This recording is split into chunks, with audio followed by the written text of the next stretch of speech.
ओम शांति। आज 10 जून 2022 के बाबा के अनमोल मधुर महावाक्य सुनेंगे। आज की मुरली में बाबा कहे, बच्चे इस दुनिया में थोड़े हंगामे बढ़ने दो, फिर देखो कैसे तुम्हारी वृद्धि होती जाएगी। बच्चों के अंदर भी निश्चय पक्का होता जाएगा और ये दैवी झाड़ भी वृद्धि को पाता रहेगा। मनुष्य समझेंगे कि हाँ, ये जो कहते थे वो सही कहते थे, और इसीलिए बहुत आत्माएं बाबा के बच्चे सहजता से बन जाएंगे। लेकिन बाबा ने साथ साथ अटेंशन हमारा खिंचवाया है कि बच्चे तुम्हें अपनी धारणा पर बहुत बहुत ध्यान देना है। जितनी तुम्हारी धारणा श्रेष्ठ होगी उतना तुम्हारा बुद्धि योग बाबा के साथ जुड़ता जाएगा। धारणा में कहीं पर भी कच्चे रहेंगे। अगर किसी म्लेच्छ के हाथ का खाना खा लिया तो बाबा कहे, जैसा अन्न वैसा मन, तो मन भी बाबा में इतना जुड़ेगा नहीं। इसीलिए बुद्धि योग बाबा में सही रहे, उसके लिए अपनी धारणा पर विशेष ध्यान देना है। सुनते हैं बाबा के मधुर महावाक्य। ओम शांति। मीठे बच्चे, सदा इसी नशे में रहो कि ज्ञान सागर बाप की ज्ञान वर्षा हमारे ऊपर हो रही है, जिससे हम पावन बन अपने बड़े घर में जाएंगे। प्रश्न है आज की मुरली से, तुम बच्चों का निश्चय किस आधार से और भी पक्का होता जाएगा? उत्तर है, दुनिया में जितने हंगामे बढ़ेंगे तुम्हारे दैवी झाड़ की वृद्धि होगी, उतना पुरानी दुनिया से दिल हटती जाएगी और तुम्हारा निश्चय पक्का होता जाएगा। विहंग मार्ग की सर्विस होती जाएगी। धारणा पर अटेंशन देते जाएंगे तो बुद्धि का हौसला बढ़ता जाएगा। अपार खुशी में रहेंगे। ओम शांति। बच्चों को रोज ये कहने की दरकार नहीं रहती है कि शिव बाबा को याद करो। बच्चे जानते हैं हम शिव बाबा की संतान हैं। कहने की दरकार नहीं रहती। शिव बाबा हमको इस द्वारा पढ़ाते हैं।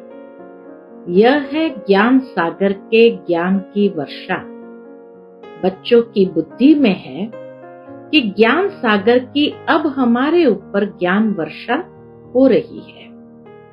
जो आकर ब्राह्मण बनते हैं उन पर ही मैं ज्ञान की वर्षा करता हूं। जो ब्राह्मण बनते हैं बाबा की ज्ञान की वर्षा भी उन्हीं के ऊपर होती है। बच्चों के सन्मुख होता, अभी बच्चे सन्मुख बैठे हैं। बाबा घड़ी घड़ी सन्मुख होने का नशा चढ़ाते हैं। इसके सामने बैठे हो, कौन है जो तुम्हें पढ़ा रहा है? कौन है जो तुम्हें राजयोग सिखा रहा है? तो इसीलिए बाबा कहे, बाबा घड़ी घड़ी सन्मुख होने का नशा चढ़ाते हैं। माया फिर नशा उतार देती है। किसका पूरा उतार देती, किसका कम? बच्चे जानते हैं हम आए हैं सागर के पास रिफ्रेश होने, अर्थात मुरली की पॉइंट धारण कर डायरेक्शन लेने। हम उनके सामने बैठे हैं। इस ज्ञान सागर की वर्षा एक ही बार होती है, सारे कल्प में एक ही बार होती है। बाप आते ही है पतितों को पावन बनाने। महिमा भी ऐसे गाते हैं, हे पतित पावन आओ। सतयुग में तो ऐसे नहीं पुकारेंगे। वहां तो ज्ञान सागर की ज्ञान वर्षा से पावन बने हुए हैं। ज्ञान के साथ फिर वैराग्य भी है। खाली ज्ञान नहीं, लेकिन ज्ञान के साथ फिर वैराग्य भी है। किस चीज का वैराग्य? किस चीज का? पुरानी पतित दुनिया का बुद्धि से वैराग्य आता है। बच्चे बुद्धि से जानते हैं कि अभी हम नई दुनिया में जाते हैं। पुरानी दुनिया को छोड़ना है। इसको वैराग्य अक्षर कह दिया है। पुरानी दुनिया से वैराग्य, क्योंकि अभी नई दुनिया में हमें जाना है। जैसे बाबा नया मकान बनाते हैं तो पुराने से बुद्धि योग हटकर नए से लग जाता है। समझते हैं पुराना खलास हो तो हम नए में जाएं। बच्चे भी अंदर में कहते होंगे जल्दी जल्दी स्वर्ग की स्थापना हो जाए। बाबा कहते हैं बच्चे भी अंदर में कहते होंगे जल्दी जल्दी स्वर्ग की स्थापना हो जाए, तब हम अपने घर जाएं, सुखी होंगे।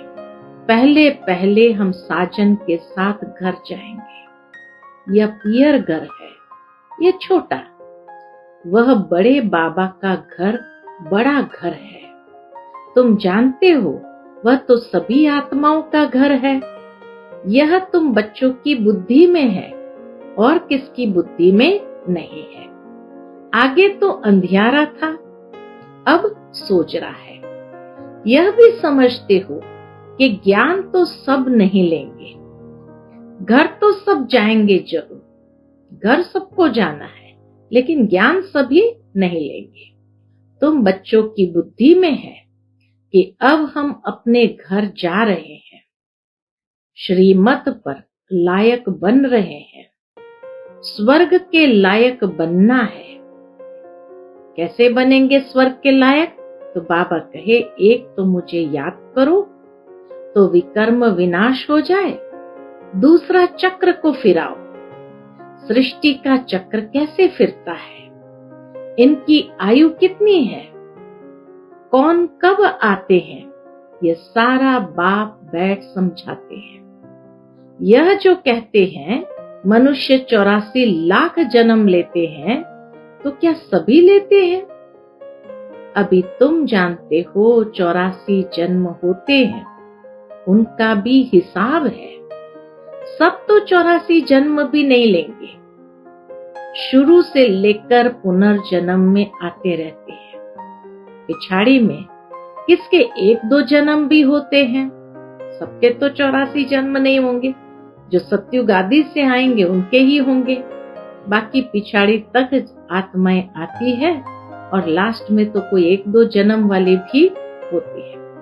पहले पहले जो आएंगे वह 84 जन्म लेंगे। जैसे मिसाल ये लक्ष्मी नारायण है। मनुष्य भल इन्हों के मंदिर में जाते हैं, परंतु कुछ भी पता नहीं है। बस कहेंगे भगवान भगवती का दर्शन करने जाते हैं, परंतु इन्हों की ये राजधानी कैसे स्थापन हुई ये कुछ भी नहीं जानते।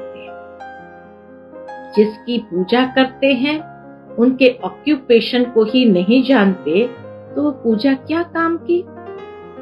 इसलिए इनको कहा जाता है अंधश्रद्धा।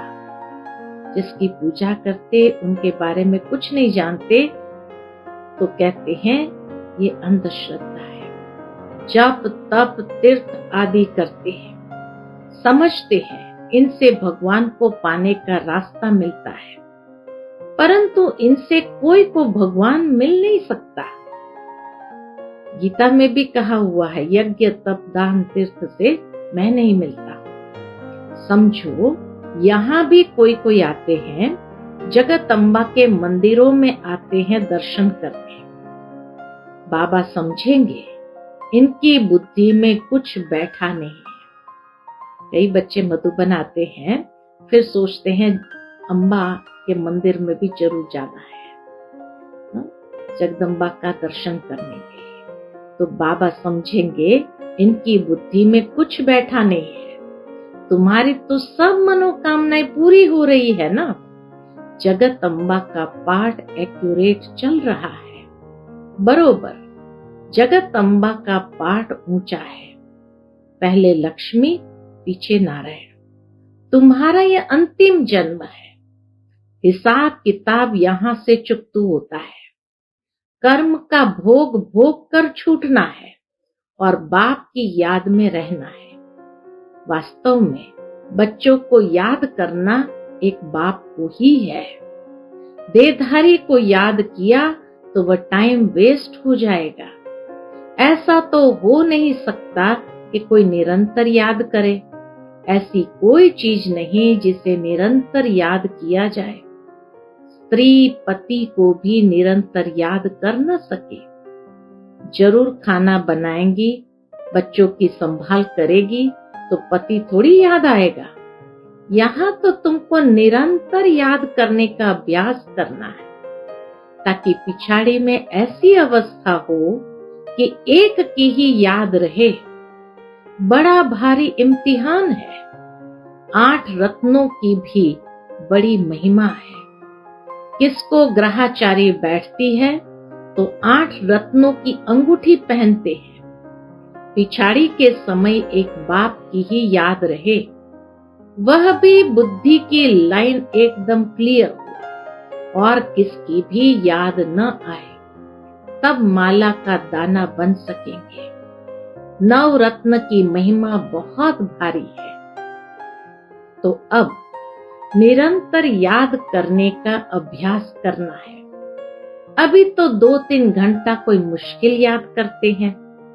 जितना दुनिया में हंगामा बढ़ते जाएंगे, उतना तुमको निश्चय होता जाएगा, पुरानी दुनिया से दिल टूटता जाएगा।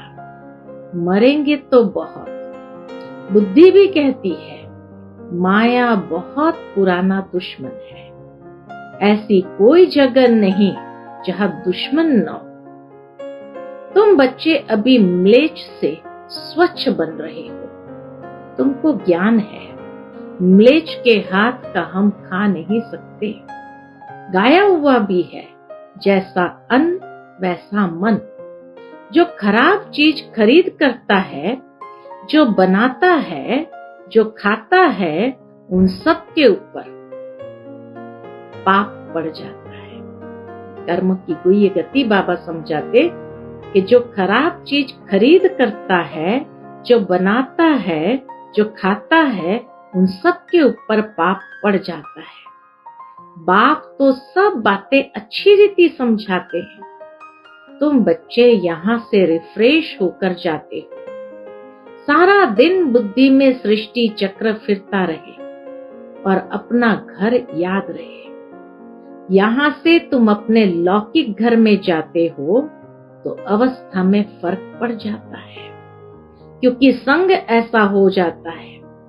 यहाँ बैठे भी कोई कोई का बुद्धि योग बाहर चला जाता है, इसलिए पूरी धारणा नहीं कर सकते हैं। तुम आत्माओं को बेहद का बाप बैठ समझाते हैं। तुम आत्मा हो, तुम इस शरीर द्वारा कार्य कर रहे हो। तुम जानते हो हम बाबा से श्रीमत ले अपना राज्य भाग्य ले रहे हैं। कितनी खुशी होनी चाहिए। गायन भी है, अति इंद्रिय सुख गोपी वल्लभ के बच्चों से पूछो। जितना जास्ती अवस्था बनेगी और वृद्धि को पाएंगे तो खुशी का पारा भी चढ़ता रहेगा और निश्चय भी पक्का होता जाएगा। धारणा पर अटेंशन देते जाएंगे तो तुम्हारी बुद्धि का हौसला बढ़ता जाएगा। आगे चलकर तुम्हारी विहंग मार्ग की सर्विस होती जाएगी। युक्ति निकालनी होती है जिससे कोई को अच्छी रीति तीर लगे। मुख्य तो है ही बाप का परिचय देना। बेहद के बाप से बेहद का वर्षा मिलता है। ज्ञान सागर भी वह है। ज्ञान से ही मनुष्य पावन होते हैं।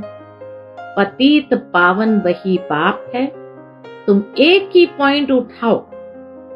बाबा कहे तुम एक ही पॉइंट उठाओ कि सर्वव्यापी की बात से भक्ति भी चल न सके। यह बात अच्छी रीति समझानी है। वो लोग कहते हैं इन्हों के ज्ञान से विनाश होगा। दुनिया के लोग क्या कहते हैं कि इन्हों के ज्ञान से विनाश होगा। तुम भी कहते हो इस रुद्र ज्ञान यज्ञ से विनाश ज्वाला निकली है।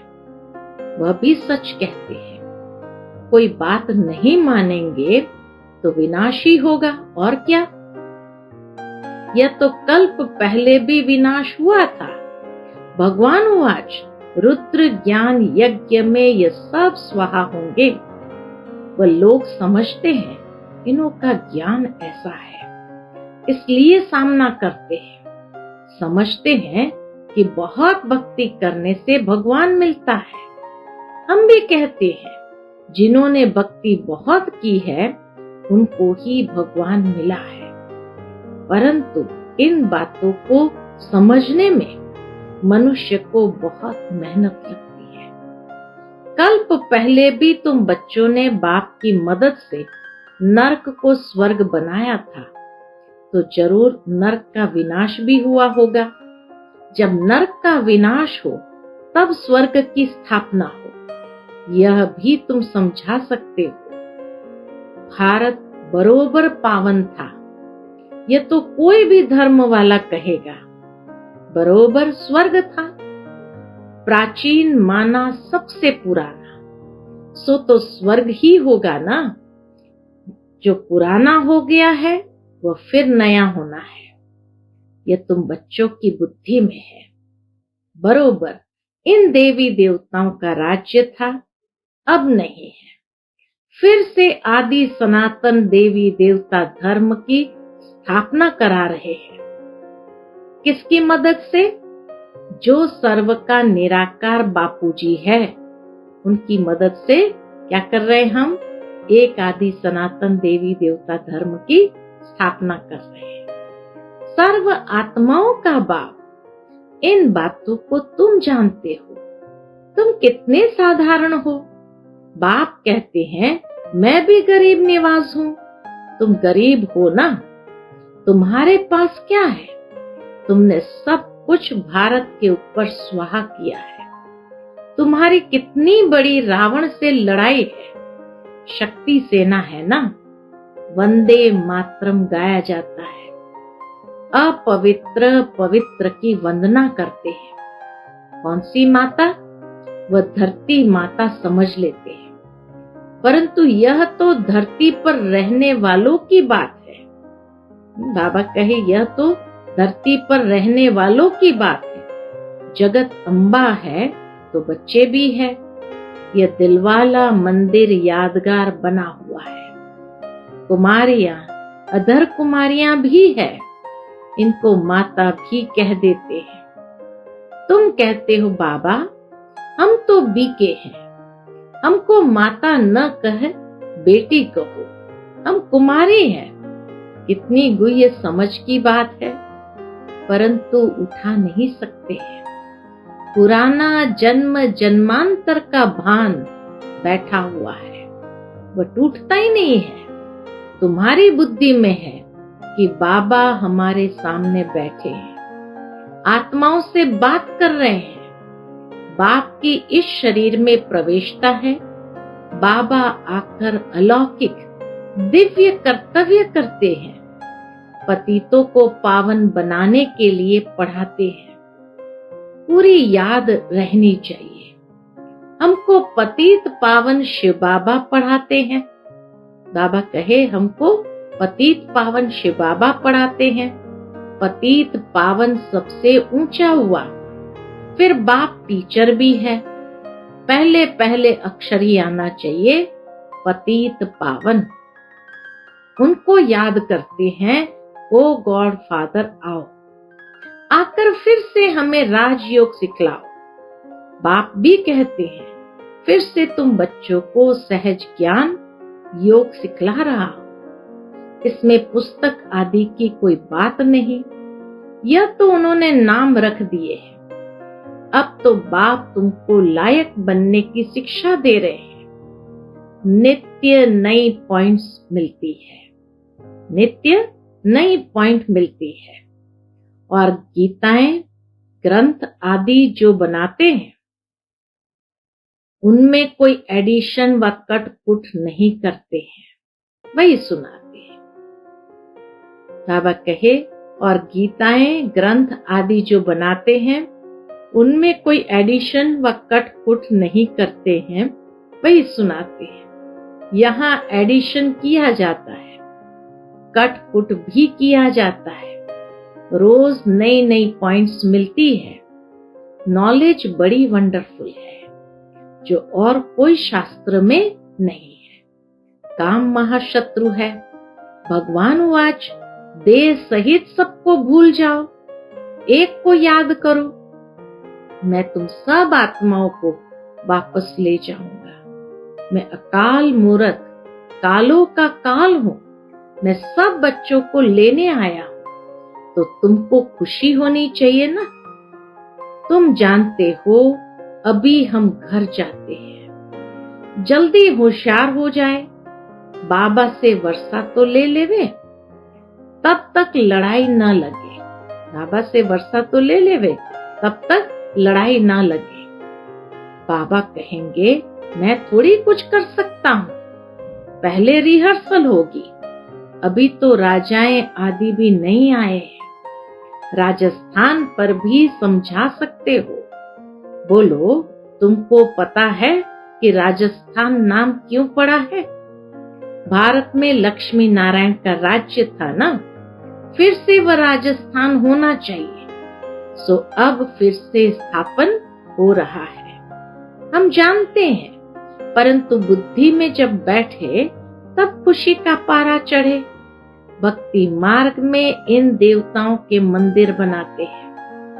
भारत में कितना धन था, हम फिर से इनको दैवी राजस्थान बनाते हैं। इन बातों को आकर समझो। समझाने का भी उमंग होना चाहिए। यह भी सेमिनार है ना, कैसे सर्विस करनी चाहिए। बाबा ने समझाया है। कुमारियां, माताएं, गोप सब इकट्ठे सुनते हैं। ऊंच से ऊंच एक भगवान है, कृष्ण नहीं। तो राजस्थान पर तुम समझा सकते हो। बरोबर राजस्थान था, जिनों के मंदिर बने हुए हैं, फिर से हम बना रहे हैं। बाप हमको राजयोग सिखा रहे हैं। तुम भी ट्राई करो, आधा कल्प के लिए, फिर कभी रोना नहीं पड़ेगा। हम राम की श्रीमत से रावण पर जीत पा रहे हैं। अक्षर सुनेंगे तो अंदर जचेगा कि राम की श्रीमत से रावण पर जीत पा रहे हैं। अक्षर सुनेंगे तो अंदर जचेगा। जिनको तीर लगेगा वह समझने के लिए आ जाएंगे। ये बेहद का सेमिनार रोज बाबा करते हैं। यह है आत्माओं का परमात्मा के साथ सेमिनार। अच्छा, मीठे मीठे सिकिलते बच्चों प्रति माता पिता बाप दादा का याद प्यार और गुड मॉर्निंग।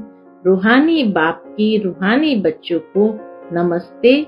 हम सब रूहानी बच्चों की रूहानी माता पिता बाप दादा को याद प्यार, गुड मॉर्निंग और नमस्ते। नमस्ते। शुक्रिया बाबा, शुक्रिया। आज की मुरली से धारणा के लिए मुख्य सार है। पहली पॉइंट, कर्म भोग से छूटने के लिए एक बाप की याद में रहना है। देहधारी की याद से टाइम वेस्ट नहीं करना है। बुद्धि की लाइन बहुत क्लियर रखनी है। दूसरी पॉइंट, भोजन बहुत शुद्ध खाना है। जैसा अन्न वैसा मन, इसलिए किसी भी म्लेच्छ के हाथ का भोजन नहीं खाना है। बुद्धि को स्वच्छ बनाना है। आज का बाप दादा का मधुर वरदान हम बच्चों के प्रति है। रूहानी सिंपथी द्वारा सर्व को संतुष्ट करने वाले सदा संपत्तिवान भव। रूहानी सिंपथी द्वारा, सिंपथी माना करुणा भाव, सिंपथी द्वारा सर्व को संतुष्ट करने वाले सदा संपत्तिवान भव। आज के विश्व में संपत्ति वाले तो बहुत है, लेकिन सबसे बड़े ते बड़ी आवश्यकता संपत्ति है, सिंपथी।